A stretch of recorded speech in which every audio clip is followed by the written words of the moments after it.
Dalam peresmian Presiden didampingi putra Presiden Uni Emirat Arab Sheikh Tayab bin Mohammed bin Zayed Al Nahyan dan sejumlah menteri Kabinet Merah Putih. Rumah sakit ini dibangun saat era Presiden ke-7 Joko Widodo dengan dana hibah 417 miliar rupiah lebih.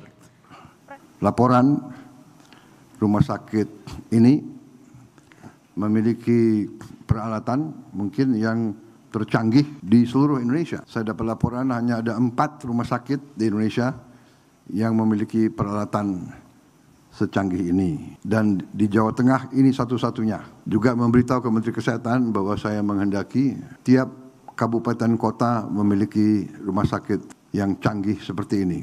Dalam 4 tahun yang akan datang kita akan berusaha mencapai itu. Kita berusaha, tapi yang jelas saya akan alokasikan biaya yang cukup besar untuk pelayanan kesehatan.